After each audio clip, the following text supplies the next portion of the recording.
sur cette table ronde qui s'inscrit, je le rappelle à nouveau, dans le festival Made in 31. Je le disais sur la table précédente, pour cette troisième journée, la CPME a souhaité approfondir des thématiques qui prennent de plus en plus d'ampleur et qui font de plus en plus sens aujourd'hui. Pour les employeurs, les managers et les salariés, sur cette seconde table ronde de la matinée, on s'intéresse à l'entrepreneuriat au féminin. Avec moi pour échanger, je ne veux qu'un accueil de star pour Nathalie Bardouille d'Opus Fabrica. Elle est là. Bonjour. Nisrine Daoudi, ancienne footballeuse, Association Sans Frontières Daoudi Nisrine, et Carolina Toranzo-Genlis pour l'agence Carolina. Bonjour. Allez, on va avoir le loisir de se présenter en quelques mots. On fait un petit tour de demi-cercle, parce que ce n'est pas tout à fait une table. On commence avec vous, Nathalie. Bon, bonjour. Donc, Nathalie Bardot, effectivement, je préside la société Opus Fabrica, qui est un cabinet conseil et organisme de formation qui intervient dans le champ des sujets RH sur les questions de leadership, de management, de santé au travail et d'hybridation du travail. Voilà. Carolina. Bonjour à tous. Donc, moi, je suis présidente de la SAS Agence Carolina. Je suis conseillère en images, donc j'ai mon organisme de formation certifié Calliope. Et donc, évidemment, ça va être tout ce qui est autour de la colorimétrie, des morphologies, des codes et des styles vestimentaires. Et donc, bien évidemment, avec la confiance en soi. Nisrine. Alors, moi, je vais être un peu plus rapide. Donc, je suis ex-footballeuse professionnelle. Je suis présidente d'une association d'aide humanitaire. Je suis ambassadrice de la Légion d'honneur et je suis aussi déléguée de l'éducation nationale.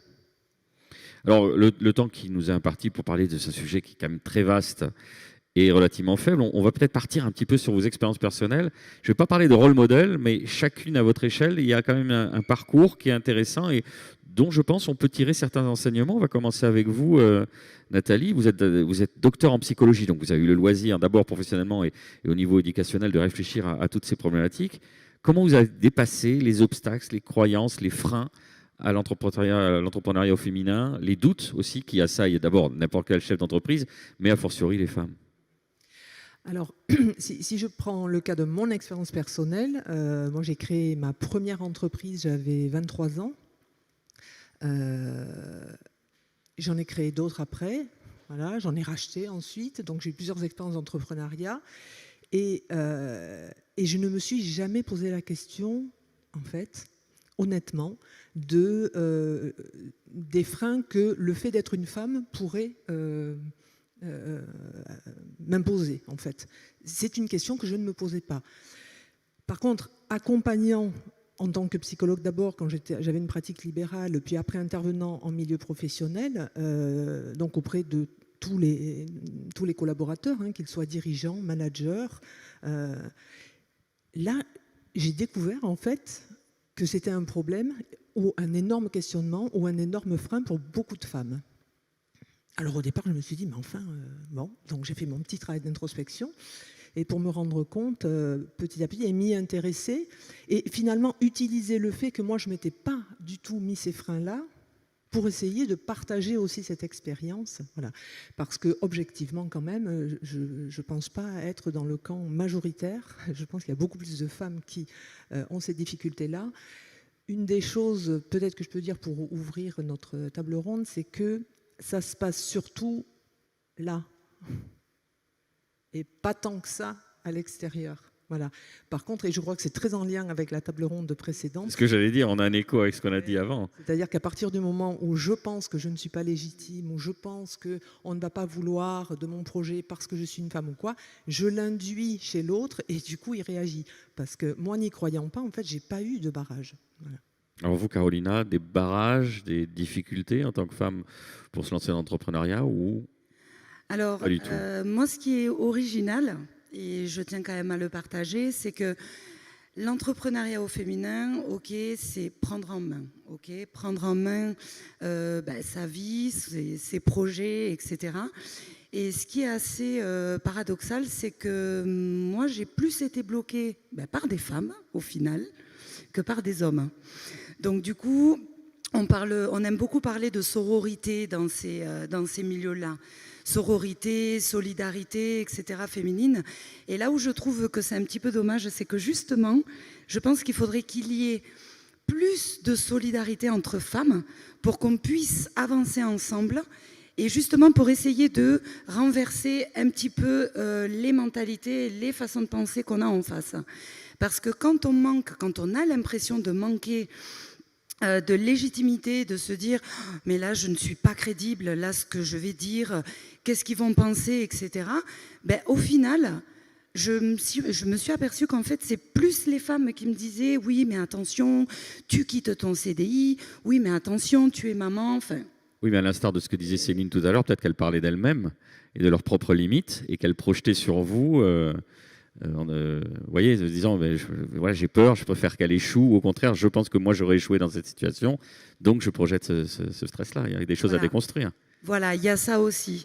Et c'est pour ça qu'il est important, je rejoins Nathalie, du coup, de faire une introspection et de se demander, de se dire, OK, là, je vais me faire un petit tableau, je suis capable de quoi?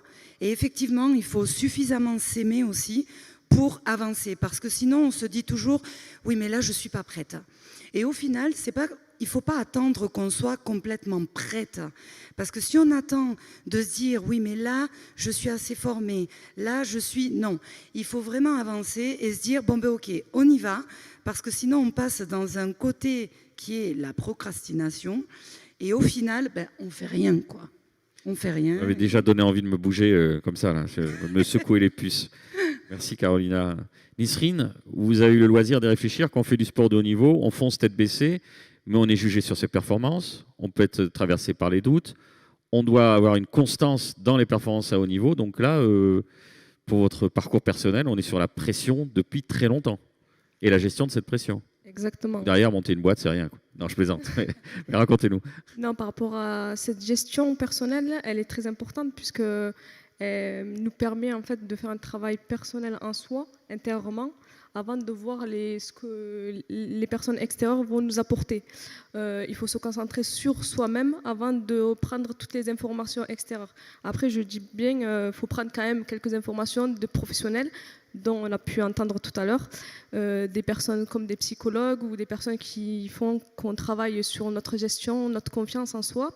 Moi, par exemple, sur cette gestion-là, j'ai fait un travail, comme Caroline a pu le dire, un tableau de savoir qu'est-ce qui s'est bien passé, qu'est-ce que j'ai pas réussi. Et grâce à ça, ça me permet d'avoir un apprentissage sur moi-même, de travailler tous mes échecs pour pouvoir les transformer en réussite. Mais justement, je voudrais quand même insister sur l'aspect sportif. On a des déboires, on a des grandes victoires, on apprend on apprend que voilà, il se peut qu'on perde, il se peut qu'on gagne. Est-ce que ça vous a donné une force supplémentaire ou je suis dans un cliché? Pas du tout. Vous étiez déjà bien cortiqué, bien comme il faut avant, et ça vous a pas forcément aidé pour la suite pour devenir entrepreneuse. Alors pour moi, je parlais un peu de mon passif. Alors j'ai été la première joueuse à jouer au FC Groyer, donc avec des garçons. Donc on va dire que j'acceptais les critiques, j'acceptais l'échec, les victoires, comme les défaites. Donc on m'a toujours appris une chose, pour gagner, il faut savoir perdre. Donc via l'échec, en fait, ça a toujours été un apprentissage. Grâce à ces échecs, à cette défaite, on apprend de nos erreurs. Donc grâce à tout cela, ça m'a permis de pouvoir travailler encore et toujours. Moi, personnellement, comme Caroline l'a répété tout à l'heure, j'étais soutenue par les garçons et pas par les filles. Donc d'un côté, ça m'a forgé et ce qui m'a permis de pouvoir jouer par la suite avec les filles. Donc j'ai joué pendant plus de 10 ans avec les équipes féminines. Nathalie, pourquoi finalement, là encore, c'est l'écho avec la table précédente, il y a davantage de femmes qui se disent « je ne suis pas forcément légitime dans l'entreprise que je vais monter ou dans la création que je vais mener parce que je suis une femme ». Alors, vous avez une minute. Je ne vais pas avoir la prétention de non, mais surtout, on manipule les grands concepts. On a peu de temps, mais juste de partager au moins un petit peu tout à fait, une réflexion. Niveau de réflexion, sachant que je ne sais pas tout du tout sur le sujet. Alors, je pense que c'est extrêmement culturel. Il n'y a pas très longtemps que les femmes sont, ne serait-ce que, autorisées à avoir un compte en banque. C'est ça, à voter. À voter, à faire un prêt. Donc, en fait, tout ça est extrêmement récent. Et je pense que, voilà, s'il y a une grosse explication, elle vient quand même de là. Donc, tout le passé est encore ancré dans la culture, dans les rapports humains, dans les rapports entre les femmes et les hommes, dans le rapport entre les femmes. Voilà. Et chacune de nous, on est encore porteuse de tout ce modèle-là. Donc, ça fait qu'une grande majorité, on raisonne encore, c'est-à-dire on a on parlait tout à l'heure des croyances, on est vraiment dans les croyances, dans les représentations qui ne sont pas forcément, et c'est là où ça bouge, c'est qu'elles ne sont plus en accord avec ce que nous sommes aujourd'hui, mais elles sont encore celles qui gouvernent nos raisonnements. Voilà. Et donc, ça va être long. Les fantômes du passé qui n'ont plus qui ne devraient plus avoir de réalité tangible, mais qui nous retiennent encore. Mais qui sont toujours là. Et puis du coup, comme c'est encore extrêmement présent, ça fait que dans les rapports humains, entre femmes, entre hommes et femmes, et même entre hommes, voilà, eh bien, tous ces schémas-là, en fait, vont occasionner de nombreuses discriminations. Donc, tout à l'heure, vous parliez des femmes qui ne soutiennent pas. Et oui, parce que ça va être la question de la différence. À partir du moment où je vais être beaucoup plus en accord avec moi au présent et non pas avec le diktat sociétal, je dérange. Je dérange parce que je suis en train de montrer qu'on peut faire autrement et d'autres qui n'osent pas, du coup, et ça va générer de la jalousie, ce qui va générer effectivement énormément de jugements. Moi, je ne trouve pas ça étonnant que ce soit plus des femmes qui vous aient dit « mais enfin, quand même, tu ne vas pas aller jouer avec les garçons. Ça ne va pas, non ?» Voilà, c'est pas ta place. Donc, si je résume, ça veut dire qu'il y a encore des croyances qui sont ancrées, il y a un aspect systémique, et donc avec le dernier exemple que vous avez donné, il faudrait peut-être qu'on s'attaque à la racine, c'est-à-dire à l'éducation, et donc dès le départ, en maternelle, et de ce que nous on renvoie aussi de notre propre éducation. Bien donc, sûr. De l'attitude que nous avons en tant que parents avec nos enfants. On conditionnait beaucoup de choses derrière. De ce qu'on leur montre, de ce que l'école porte aussi. Et voilà. Et ça n'est que comme ça qu'on va pouvoir...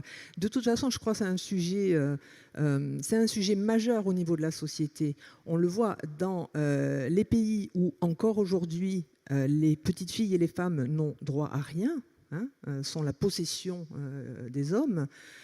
On sait que le seul moyen de faire avancer la société, c'est de donner l'accès à l'éducation aux petites filles. Donc, vous avez entièrement raison. C'est par l'éducation que les choses bougeront. Alors même plus près de nous, et je vous ferai réagir après Carolina, parce que vous souhaitiez... J'ai vu récemment pour des experts de l'aéro du spatial qui disaient que la décision à l'époque du ministre de l'Éducation de supprimer les maths en première avait un impact important, entre 35 et 41% de femmes en moins sur les maths. Et eux, à l'autre bout, donc du spectre, ceux qui recrutent dans l'aérospatial disaient on a 3-4 ans devant nous, on va avoir une chute, déjà que ce n'était pas glorieux, une chute de recrutement des femmes. Donc, conséquence importante des décisions politiques et des décisions au niveau de l'éducation. Carolina, il y a plein de sujets là qui vous faisaient réagir. Je sens que ça bouillonne. En fait, ce que je voulais dire de manière générale, je l'ai placé au départ. Mais c'est vrai que c'est déjà, oui, dans les mentalités, effectivement, c'est pas encore bien rentré parce que effectivement, le droit de vote, etc., est arrivé il n'y a pas très longtemps. Bien que on soit quand même, maintenant, on est quand même en évolution. En 2021, on était 43% de femmes entrepreneuses. Donc, c'est pas encore une parité homme-femme parfaite, mais on y vient. Après, c'est vrai que ça a été prouvé, il y a eu des études, parce que c'est vrai que l'entrepreneuriat féminin, c'est quelque chose qui me tient à cœur. C'est les difficultés aussi en termes de... Alors, la grossesse, parlons-en. Effectivement, la femme, à un moment donné, doit quand même mettre en pause sa carrière pour mettre au monde ses enfants. Et sans parler des problèmes de santé qu'il peut y avoir à côté, de l'endométriose, par exemple. Donc, il va falloir mettre en pause sa carrière. Il y a moins de ressources financières aussi qui sont allouées à des femmes. Pourquoi ? Je n'ai pas la réponse. Enfin, il y a plein d'obstacles comme ça, déjà, qui ne facilitent pas l'entrepreneuriat féminin. Donc ça, c'est vrai que c'est un sujet qui me fait parfois m'arracher les cheveux parce que j'ai horreur de l'injustice. Mais du coup, pour rejoindre ce que disait Nisrine tout à l'heure, il n'y a pas d'échec, il n'y a que des apprentissages. Et ce que j'apprends depuis que je suis entrepreneur, c'est l'assertivité. Est-ce que l'assertivité vous parle? Là, c'est vraiment... c'est exactement ça. J'ai une forte personnalité et c'est vrai que l'assertivité... Expliquez-nous ce que c'est que Alors, l'assertivité. est-ce que vous connaissez l'expression qui dit « une main de fer dans un gant de velours » ? Voilà. Qu'est-ce que ça vous évoque concrètement? C'est tout simplement de dire fermement les choses en y mettant la forme. Même si ce sont... C'est parce que les égos masculins sont fragiles. Voilà, aussi. Il m'est arrivé de faire de la prospection dans des domaines très masculins, notamment, on en parlait la dernière fois, des concessionnaires automobiles. Oh, mais on en parle, des commerciaux automobiles. On arrive déjà en tant que femme, un petit peu féminine, etc., toute souriante, etc. Ouh là là là là. Et là, c'est les questions. Et pourquoi? Et est-ce que vous avez des enfants? Et oui, je suis maman solo. Oui, j'ai un enfant et j'arrive à concilier enfant, entreprise, famille, etc. J'ai aucun problème avec ça. Effectivement, ça mobilise beaucoup d'énergie, etc. Mais c'est de l'organisation. Je ne vois pas où est le problème. Et effectivement, on a l'impression en fait qu'il faut toujours prouver, toujours justifier. C'est juste incroyable. Et après, quand on voit, quand les hommes, pardon, voient... Oui, on va essentialiser, on va dire les hommes. On va représenter tous les hommes. Dans toutes les phrases qui commencent par les hommes, les jeunes, j'écoute pas la suite. Moi. C'est ça. Donc quand les hommes voient qu'au final, le projet tient la route et que la parole, justement, aussi est bien ancrée et bien assurée, au final, ils redescendent et ils se disent non, mais en fait, on va l'écouter. Mais... avant ça, il faut tout un... Alors, ce qui est un peu dommage, oui, c'est ça. C'est que vous devez avoir une force de conviction, vous parlez d'assertivité, mais c'est-à-dire qu'on est presque en train de mettre le pied dans la porte, alors qu'on devrait avoir des rapports fluides. Vous êtes obligé de vous imposer, peut-être de rajouter 10, 20, 30% de conviction, là où un homme, il dirait, toi, je te jauge comme un égal, donc tu n'as pas besoin de me prouver plus. Oui, complètement. C'est pour ça que vous êtes épuisé. Ça, plus la charge mentale. Exactement. Non, mais c'est vrai, quelque part. Après, c'est vrai que... J'aimerais pas être une femme. C'est bien d'être une femme. Non, mais en vrai, c'est vrai que, en fait, on arrive dans l'automobile, on fait tous de la veille commerciale, on fait tous de la veille. Je m'y connais en automobile. Et quand on me pose des questions... oui, je sais y répondre. Et là, du coup, des yeux comme ça, finalement, vous vous y connaissez. Oui, je m'y connais. Vous aviez un frère dans la mécanique ou... Absolument pas. Je plaisante, mais c'est les réflexions qu'on peut vous faire, parce que dès qu'une femme est censée être compétente dans un milieu qui est inconsciemment dévolu aux hommes, ça surprend toujours. Ça... Et je m'intéresse beaucoup au foot, par exemple, qui est très masculin. Je m'intéresse à la mécanique, je m'intéresse à tout un tas de choses et je partage aussi des avis masculins qui parfois vont énerver justement le côté féminin. Mais pour moi, en fait, peut-être que je suis parfois dans un monde de bisounours où j'aimerais que tout aille bien, mais effectivement, moi, je suis plus pour avancer main dans la main, ensemble. Il y a de la place pour tout le monde. Que ce soit côté homme ou femme, il y a de la place pour tout le monde. Donc, c'est vrai que, voilà. Alors Nisrine, vous l'avez dit, c'est pas les concessions automobiles, c'est le foot avec des hommes. Totalement. Mais je rejoins un peu Carolina, du coup, par rapport à l'automobile. Quand on part pour un véhicule ou autre, c'est vrai qu'on a cet aspect où la femme n'a pas de connaissances sur tout ce qui est masculin. Mais moi, j'ai déjà vécu cette expérience personnelle et j'ai eu la chance d'avoir un papa qui m'a, avant de partir, avant de nous quitter, de m'apprendre tous les aimants au niveau mécanique. Donc ça fait que grâce à ces expériences, on peut répondre facilement. Mais là encore, on vous en demande plus que ce qu'on pourrait demander à un homme. C'est ça quand même terrible. Ah oui. Bon, là, il y a fortuitement la transmission de votre père de ça. Mais vous seriez un gars, on vous poserait pas la question. Comment on fait pour surmonter finalement ces obstacles dans une société qui donne pas forcément sa chance aux femmes? Vous, ce qui a compté, vous disiez aussi, c'est l'entourage. Tout à fait. Donc, la bienveillance de l'entourage, l'accompagnement. Personnellement, c'est l'entourage et savoir s'entourer de personnes positives, parce que ça nous permet de pouvoir se lancer, de se projeter. Après, surtout ne pas avoir peur de l'échec, comme je disais. Je suis ex-enseignante aussi de PS. Et j'ai appris des éléments essentiels, les feedbacks. Donc quand on met en place des séances aux élèves, on apprend déjà, avant de lancer une séance, on fait déjà des feedbacks, c'est-à-dire qu'on crée des problématiques qui peuvent se passer pour répondre aux besoins de l'élève. Et avant de se lancer, il y a toujours un travail, toujours sur les budgets, etc. Et via ces budgets, il y a un travail aussi personnel à faire. L'histoire du tableau, pour moi, ça a été un confort. Et dans tous les éléments que j'entreprends, dans toutes les missions humanitaires que je réalise, il y a une seule question que je me pose, c'est comment je vais faire pour poser ce tableau, sur quel élément je vais m'appuyer, la sécurité, le transfert, etc. Tous ces éléments-là sont essentiels. Et moi, j'ai une seule chose à dire aux femmes, c'est de oser, parce qu'il n'y a pas d'échec finalement.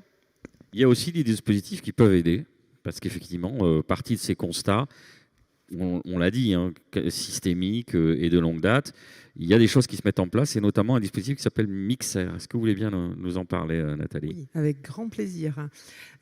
Donc le programme Mixer, c'est un programme de la CPME, voilà, qui a été lancé au départ par Sophie Iborra. Moi, d'ailleurs, j'ai connu la CPME par le programme Mixer. Voilà. Et en fait, c'est un adhérent de la CPME, un homme, qui m'a dit « Oh, Nathalie, il faudrait que tu ailles à cette soirée. » Voilà, donc c'était intéressant parce qu'il savait effectivement mon engagement pour les droits des femmes. Et donc j'ai découvert la CPME comme ça, j'ai adhéré immédiatement et donc j'ai rejoint effectivement ce collectif. Mixer, c'est donc un programme, alors ça répond complètement à ce que vous disiez tout à l'heure. Il y a deux choses, on a besoin de s'entraider véritablement.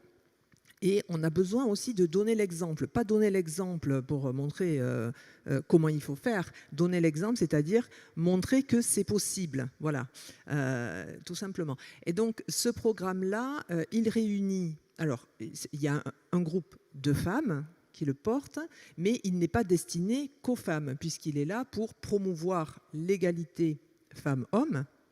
Et donc, ça implique, et comme on disait tout à l'heure que c'est un sujet de société, une société, c'est fait de femmes et d'hommes. Voilà.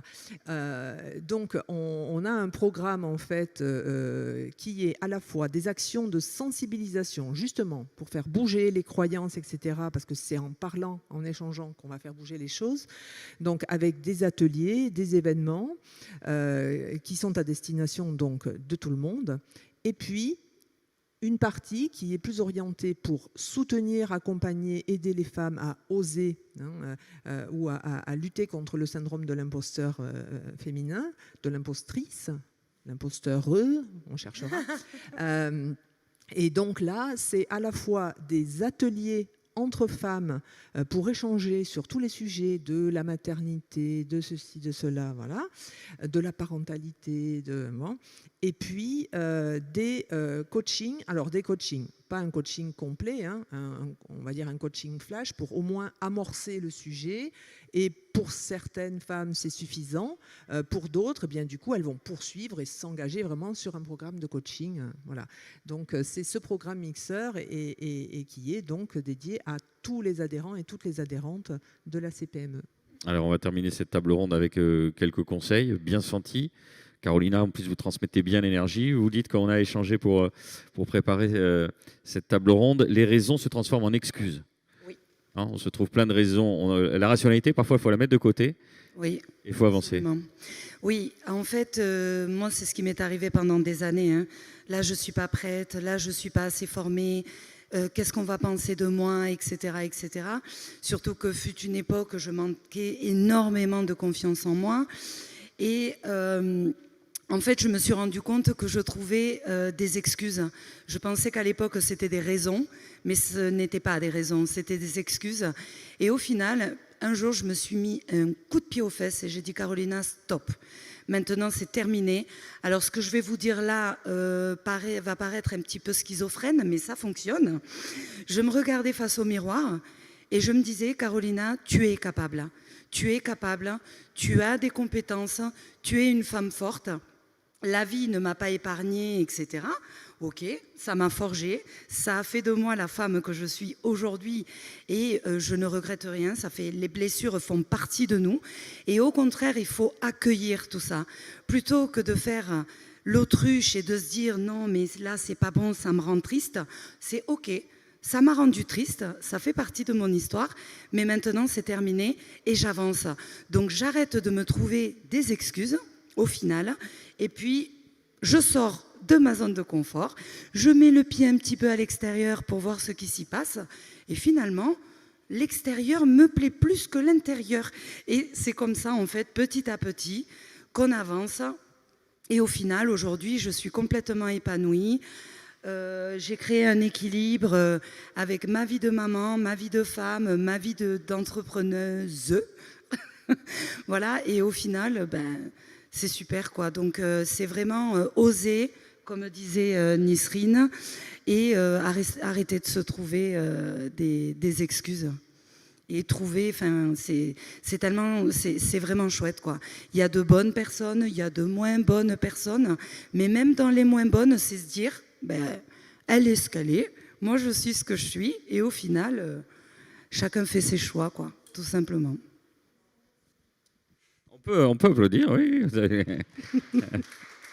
Merci. Nisrine, de votre côté, s'il y a un dernier conseil à donner ou un des angles sur lesquels il vous semble important de travailler pour s'inscrire dans le futur, voilà, pour peut-être convaincre davantage de femmes de se lancer dans l'entrepreneuriat au féminin? Moi, je dirais, ce terme-là, je le garderai à vie, c'est oser. Parce que, comme je répète à nouveau, chaque échec est un apprentissage dans la vie. Comme on parlait tout à l'heure sur l'entourage, il y a des personnes qui vont nous mettre des bâtons dans les roues, mais en fait, ces personnes-là, c'est votre force de réussite, parce que via ce que vous rencontrez sur votre passage, ça va vous permettre de pouvoir être plus grand et de pouvoir réussir. Moi aussi, je reprends un peu ce que Carolina disait, c'est que avant de lancer l'association, il faut savoir que j'étais pas majeure, j'avais 17 ans. L'association, on n'a pas dit, mais c'est une ONG, une association humanitaire. C'est une association humanitaire qui intervient au niveau international et qui travaille avec les ambassadeurs de France, et qui a été soutenue par la ministre de la Défense. Alors c'est pour reprendre un petit peu, les mots de l'Aéropostale, ils ne savaient pas que c'était impossible, alors ils l'ont fait. Exactement. Et d'ailleurs, juste pour revenir sur ça, une petite parenthèse, mais j'avais 17 ans et du coup, je me suis lancée dans l'associatif. Et j'ai créé l'association à 18 ans. Donc à 18 ans, il faut savoir que je ne savais même pas. C'était le maire adjoint qui m'a accueilli dans son bureau parce que je ne savais pas du tout comment réaliser un dossier, etc. Et je me suis dit, mais non, mais toute seule, créer une association, c'est impossible. Je ne peux pas faire ça, je n'ai pas le courage, etc. Après, je me suis dit, mais si je ne le fais pas, qui va aider les personnes qui ont besoin de nous ? Donc du coup, je me suis lancée et c'est de là où j'ai découvert quelque chose d'important aussi. C'est que là où j'habitais, c'est le premier vol qui est parti de Toulouse vers le Sénégal. Et d'ailleurs, ce transfert a fait Toulouse-Sénégal. C'est Amélia Earhart. Wow. Le dernier mot pour Nathalie. Alors, sur quoi on doit agir ? Vous avez l'avantage d'être à la croisée de plusieurs choses en tant que psychologue, entrepreneuse. Alors, on sait qu'il y a encore beaucoup de choses et beaucoup de leviers à actionner, mais s'il y avait une priorité à votre sens? Alors peut-être une ou deux.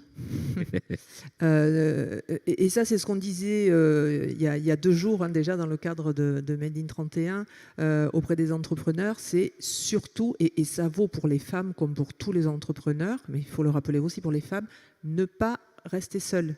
Voilà, il y a plein de personnes qui peuvent nous accompagner. Et quand on se dit, mais je ne sais pas faire. Moi, quand j'ai monté ma première boîte à 23 ans, avec mon doctorat en psychologie, vous voyez le niveau de formation que j'avais pour créer et gérer une entreprise.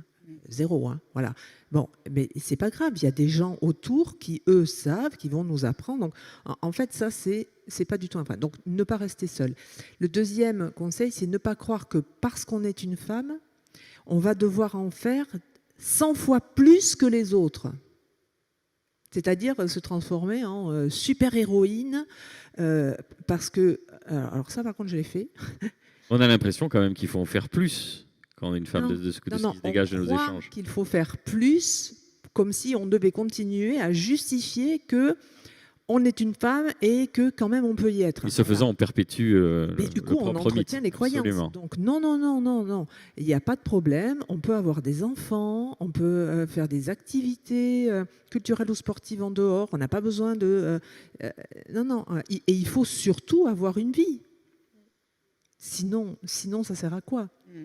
Voilà, donc surtout ne pas tomber dans ce culte de la super-héroïne. Être juste une femme. Merci beaucoup, on vous applaudit toutes les trois. Alors évidemment, on y sera arrivé quand on ne fera plus de table sur l'entrepreneuriat au féminin. Et ensuite, je vais demander aux hommes dans la salle de lever la main. Voilà, je crois que tout est dit. Quand ces thématiques qui sont quand même assez importantes et concernent au moins 50% de la population, mais qu'il n'y a pas d'hommes, c'est qu'on a encore beaucoup de travail à faire. Merci encore. Oui, Made in 31 continue toute la journée avec à 14h30 une table ronde sur l'e-réputation, de nombreuses animations, notamment on les voit ici pour les enfants, et une remise de prix des exposants à 16h. Excellente journée à toutes et à tous. Merci encore, mesdames. Merci beaucoup. Merci.